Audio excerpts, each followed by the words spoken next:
Welcome to Pawpaw's Workshop. Well, as you can tell, the sign is really coming together nicely.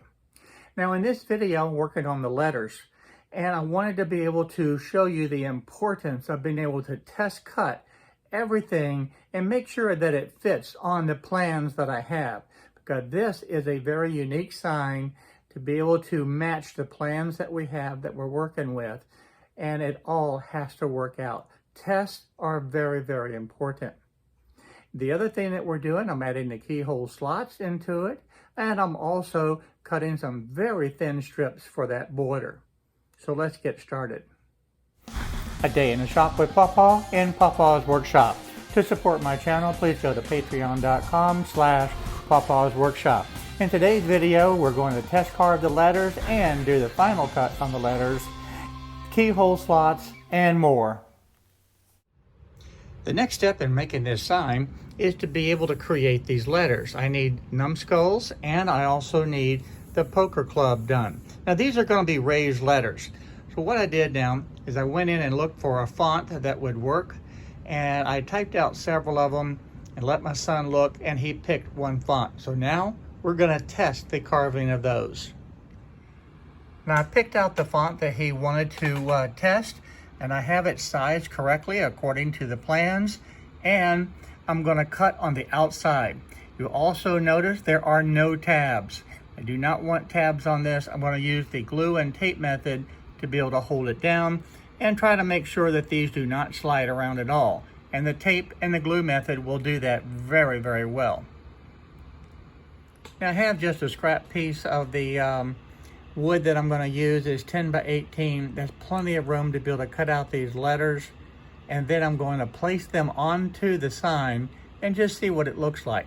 I also want to see with the thickness of the letters how they carve. I want to see if they break apart at all. And once this is successful, these letters are going to be cut out with the copper laminated to them. It should be really pretty when it's done. Now when I'm setting up the tape, I want to make sure that I catch the letters.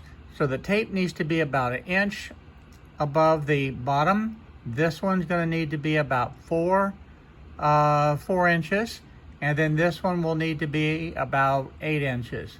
So 1, 4, and 8. I'm going to need 3 strips of tape to be able to hold these letters from sliding around. Now I said I needed to set this up on the 1 inch, 4 inch, and the 8 inch. So I'm going to slide this out of the way, and we'll go ahead and put the tape down. So this will be at the 1 inch mark. Then I'll need another piece at the 4 inch.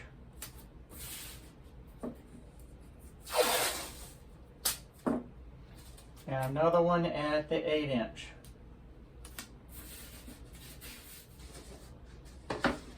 So then I'll just go ahead and set this board down just like that, just to make sure that I get it exactly correct. So the one piece will go right here.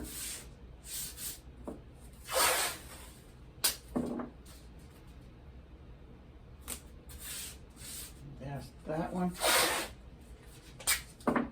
And this is a real easy way to do it.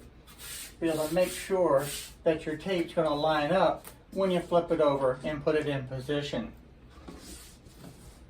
So I'm going to go ahead and add the glue now. And again, I am using the Starbond thick glue to be able to hold this down.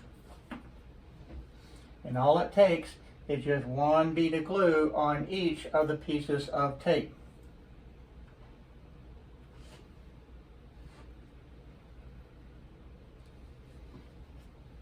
Then I'll spray the activator. I'll spray the activator on this side, and we'll put it in position.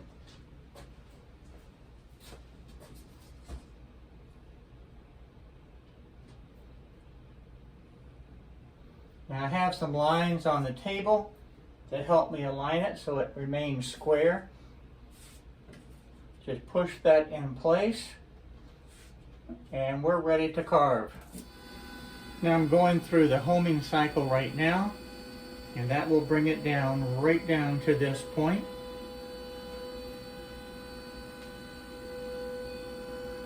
I now have everything set. X, Y, and my Z axis are all set to 0. So let's go ahead and get this carved. Because I only have one sheet of the copper, it's very important to make these tests to ensure that everything is done correctly and that you can make mistakes here and not on the real thing. On a sign such as this, where I'm using a very specific format where the whole entire sign was tiled together and it has to be exact to that plan. It's not like just putting a piece of wood on the CNC machine and carving it. So these tests are actually very important to make sure that everything matches and aligns. Now, as I cut these letters, you can see they're looking really good. And the nice thing about the tape, it does hold them in place, but yet they're fairly easy to be able to get out. So far, this is looking really, really good. Now, just as I said, everything was looking great. When I got to this letter, the machine started having a little bit of noise, and I thought it was just maybe the brushes, even though I've got 100 hours on them. I'm going to check it, but I paused the machine. I saw nothing wrong. What was actually happening, the bit itself was vibrating, causing the bit had broken off inside the collet. When I stopped the machine, raised up the bit, everything fell out. And this is the reason that you test. You notice that the B, the S, and the L are all too wide. When I was sizing these letters, I made them 3 inches tall, but I also needed to make them narrower. And I did not do that on these 3 letters. So you can see the difference. The one on the left is the new one, and the one on the right was the original letter. Tests are good. Okay, I made the letters smaller on the ones that I need. I'm going to go ahead and set the cut depth on the old letters down to 0, and that way I don't need to change my project board, and I can still use and cut out the remaining letters to the correct size. Now I have the cut depth on all the letters down to 0, and I'll be able to cut out that, and that definitely maximizes the use of this board. Now, as I was cutting out the letters, I wanted to see how it was looking, and that's a perfect match. That's the goal on being able to test and make sure that everything is just right. With the test completed and the letters laid out, I know that everything is going to be looking really, really good. So now it's time to go ahead and laminate the copper onto my MDF and cut out the letters for real.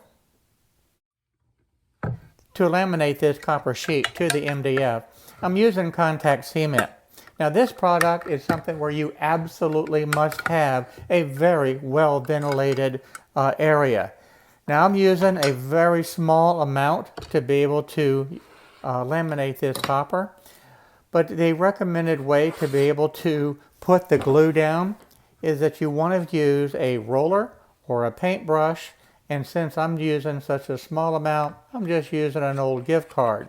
The idea is that you want to have a nice smooth coat of the glue, and you want to put this glue on both surfaces and let it dry for about 20 minutes. Now it is okay to be able to put a second coat on, so after about 20 minutes it had soaked into the MDF to the point where, yes, a second coat was necessary. So I just grabbed the little foam brush, and again, that will work just for such a small area, and then I can throw it in the trash when I'm done. Now if I was doing a large area such as the countertop, then I would be applying this glue with a roller and it would be a lot easier. But now 20 minutes have passed again. It's dry to the touch, so now it's time to go ahead and put the copper onto the MDF. Now alignment is everything, and there's a lot of different ways to do it, but what I like to do is just use a simple piece of string to be able to keep the copper off of the MDF until it's aligned exactly the way I want it. So all I'm going to do is just stretch out this string and do a 4 or 5 different rows, and that will be able to keep this copper sheet off of my MDF until I'm ready to stick it down.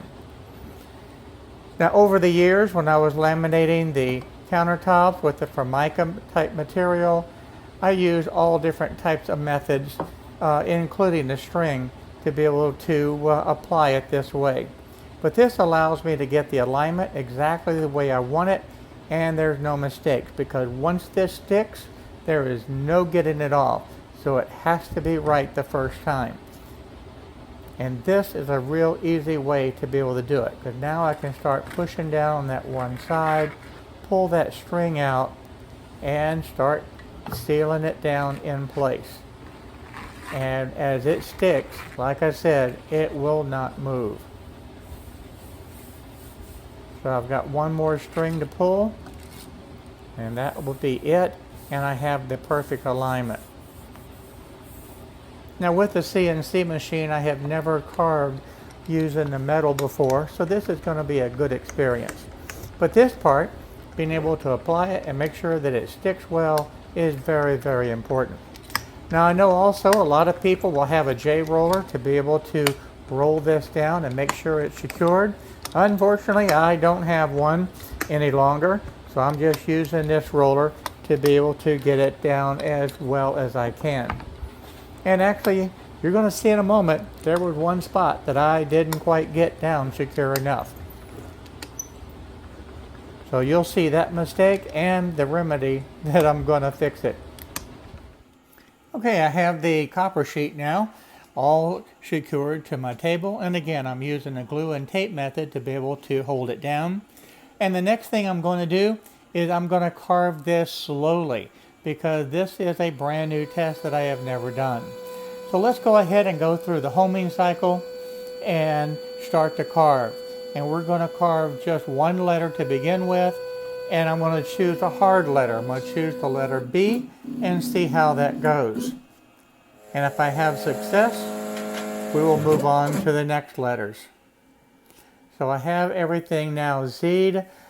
I got my Z-axis, my X, Y, and 0 is all set. So it is time to be able to carve this letter. Now as I started to carve the letter B and it did the inside portion, it looked pretty good. But the whole goal is you have to be able to get through that metal to get down to that soft wood. And I'm keeping my fingers crossed, this is looking good, and then it gets to the outside and the bit breaks. So it's time to make some adjustment. The first thing I did, look at the ramp feature. I'm going to use that. I'll also change the feed rate to 20 inches per minute. Let's start again. Now I'm carving this in exactly the same place. So the first part of this carve is just carving air, and that's not going to hurt anything at all. Now it's just about finished, that second cutout, and now it's starting the ramp feature. You see how it's cutting into the metal very slowly, and it's cutting right through it, and then it'll go ahead and start moving on through the letter. That's what I need to have happen. And then here's the next error. See, the B came loose, did not hold the lamination. So I hit pause on the machine, stopped at all of it, removed the copper piece, and then resume. And there was no problem whatsoever. The copper was in perfect shape, and the bottom part of the B was in perfect shape. Just glued it back together and carved my next test. I'm going to carve the letter N, and if I'm successful with the large letter, then I can go ahead and carve everything else. And this was a very successful test. I did the ramping again, the same speeds, and this did an excellent job, as you can see. Now one thing I want to point out, using this ramp feature is an excellent tool. And this is a Easel Pro feature, and it is very effective. So I'm sure I'll be using this more and more in my carves. And now that I have my feed rates, the ramping set, I've done my test, it's time to go ahead and carve the remaining letters. I set to 0 depth on the letters I don't want carved, and it's time to get started. Now I certainly encourage all of you to be able to test, and test some more, because when it comes time to do the actual final project, this worked extremely well, and all of the tests that I did paid off. And that's the goal, because with only one copper sheet to be able to carve, you just don't have the room to be able to make mistakes. And this is coming out really, really just beautiful. And I went ahead and tested out one of the small letters, and it did equally as well. It carved absolutely perfect. And again, that ramping feature really pays off. So I encourage you again, please try that. This is a very effective, again, new feature in Easel Pro that works fantastic. Now with all the letters cut, it was time to go ahead and put the keyhole slots on the back of the board. And I'm setting this up where this is my center point right here. I'm going to cut the keyhole slot an 1.5 inches long, and I'm going to put 2 of them. They're going to be spaced 16 inches apart. So you can see my other mark over here. I've got it laid out exactly where I want it. So now it's time to carve that. It's important to note that I'm using the keyhole generator in the easel apps to be able to do this, and I'm carving this down at a 0.26 of an inch deep. Now I have shown how to do this on a number of other videos in the past, so I'm not going to show it here, but I will put a link in the description below to be able to link the video to show you exactly how to use the keyhole generator and the easel to be able to accomplish this type of a keyhole slot. Now for me, this is going to be the absolute best way to be able to hang this sign on the wall when it's completed. And this keyhole generator is an excellent app. Next step is to go ahead and cut the border pieces out, and they have to be 1/4 inch by 1/4 inch. So I've got the saw set up, and it's time to be able to rip these small pieces. Now the good thing is my son's over, and he's going to be able to help pull this material through the table saw, so he'll catch these little tiny strips and just be able to pull it right on through. So a push stick is not even necessary when you have a helper like this. In the last video, I showed how to set up the stencils and be able to engrave that royal flush. Well, in this video, I'm not going to show and repeat all of that information, but we did have some scrolls that need to be engraved onto this board. And this is the results on being able to use the laser to be able to engrave the scrolls. They look fantastic. Using the laser and the stencil material to be able to do this is an ideal way to have great success. Can't wait to get this sign finished. Did want to kind of lay it out to see if everything fit and how it was looking, and gotta admit, I'm very impressed so far. Thank you for watching today, and I hope you're finding this very useful information and be able to learn from my mistakes.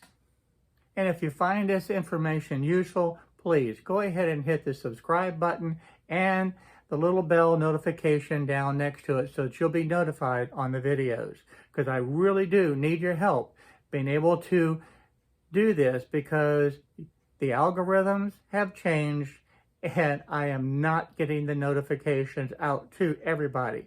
In fact, the notifications are only going out to about 20% of my subscribers, and that's not good.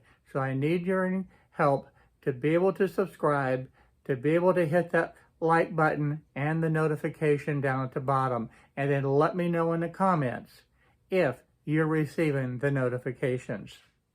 Now in the next video, we're going to go ahead and finish this sign, so I look forward to seeing each and every one of you.